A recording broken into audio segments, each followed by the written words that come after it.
Alright, I've had some people ask me how we make these videos, and so I thought I'd make a video just kind of showing how it's done, how the sausage is made, so to speak. So if you want to make some for your own association or something like that, feel free to go ahead. So I use everything out of Huddle. That's where I get all the plays.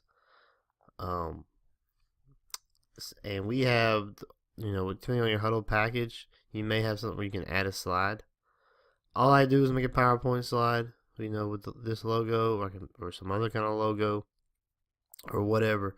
You make the PowerPoint slide, you can click add slide, and it just kind of shows that. You hit upload your file, and then you just pick whatever slide you made.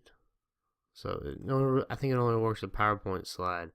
At least that's the only one I've ever tried it with. So that's how I add the slides. Again, not every package has that. Depends on what kind of Huddle package you have. So, and then how I get the film, my association, I get it from us on the film we watch. That's why our association, it may seem like we get picked on a lot. We're not picking on anyone, just that's where I see most of the film.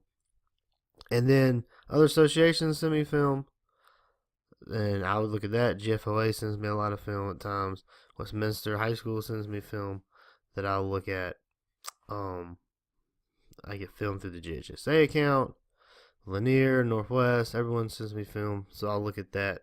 So if you ever have film, feel free to send it to me, and I'll look at it. It may make the training video. So I'll just make a playlist, so you can see over here, week 10 review. I'll just kind of, as I go through the week, looking at film, just kind of put stuff in, put it on a playlist. So that's how I make it. That's how I kind of organize it in Huddle. Just have a playlist like this. If you ever, how you make a playlist, I think again it may depend on your package. I'm not sure how that works.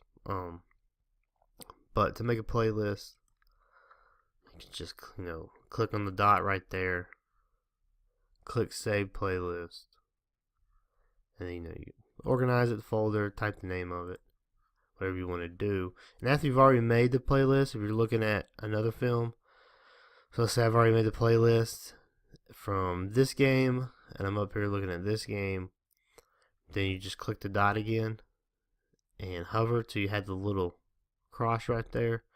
Click, hold it, and just drag it over and drop it in. So pretty simple. Again, though, I think that depends on the package you have for Huddle. So you may want to check your association to see what you have there. So that's the Huddle part of it. I use a program called ScreencastoMatic. It's not really going to let me show you a whole lot since I'm actually using it right now to record. But there it is, top of the screen. You see ScreencastoMatic. You can do the free one. You get up to 15 minutes, and it has a little watermark on the screen. Or for $15 a year, you can get unlimited. Unlimited recording time. Don't have the watermark. So I just usually just shell out the 15 a year. It's not much, and you get a lot with it. So that's what I use. There's other screen recording software out there. I think there's something called Bandicam that I've heard a lot of people use. If you have QuickTime on a Mac, I think there's some kind of screen recording, but it's kind of iffy. I don't really like it. So that's what I use. And of course, I'm on a Mac, so my setup and everything may look a little bit different than yours. So I use ScreencastoMatic, set it up. Right now, I'm just recording the full screen, but typically when I make these clips, what I'll do is just go in Huddle and kind of make it where it's like this, and I'll kind of drag this down, make it a little bigger, and hide that. And ScreencastoMatic, you can set your screen size. So I'll just set the border around here and come down right to about there, so you don't see all this, and just kind of cut it there. That's why sometimes you don't see the bottom of the screen. But I'll just set the border there, and I'll just record in this window. That way I can still kind of see everything on the desktop and my dock if I need to access it. So that's recording. I'll record it. With ScreencastoMatic, you can do some editing. It's the easiest thing to do is if you have a block of the video that you need to kind of cut out, you can just select that block and cut that out. If I need to do any kind of real editing, I'll use iMovie. As you can see, this is the week 10 review, the project that I'm working on. And the intro, I make the intro. I just have a folder over here I made the intro for. You see right now, the week 10 review is actually uploading. But, you know, I make the intro, and I just have this project always saved, and I'll just go into the project each week and kind of edit the title. You know, I'll change it from week 9 to week 10 or whatever. So I'll just edit that and then export that. So like I said, this is the week 10. And why I like iMovie is if I have to go back in and edit specific just specific chunks of the film, then it's easier for me to do it through iMovies. So, you know, this training video, it gets peer reviewed by a couple of folks first before it's sent out. That's why it takes a little bit longer nowadays. So when they give their yay or nay, or they'll get some feedback, I'll go back in and edit it. So I may have to re-record something or take something out. A lot of that's easier to do just in iMovie.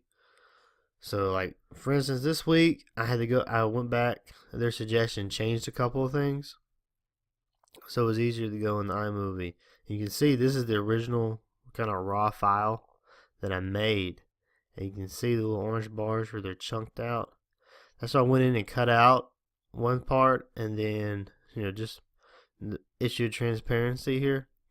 This blindside block we talked about in the video, it was suggested that it was a block in the back, and I kind of missed that part when I made the original video, so I just went back in, cut out that 1 minute chunk, re-recorded a minute chunk, and just added it in, suggesting it was a block in the back. And then the catch no catch section, while the training video was being reviewed, I was reviewing some other film and had some people sent to me. So went back in, cut out the catch no catch section, re-recorded with the added film clips, and then I just spliced it and put it in. So I like to use iMovie. It's better. It's also when you export it, it gives you a better file than ScreencastoMatic does. So that's it. I export it. And then I go into our YouTube page and I just upload it straight to the YouTube page. Go in here, Creator Studio, and I just upload it. So that's it. That is how we do it. If you have any other questions, you know, feel free to email me. A lot of you know how to contact me. So that's it. Thank you for watching. Thank you for subscribing. If you're not subscribing, please subscribe. And thank you for getting this video and our training videos out there. And thank you for learning from them.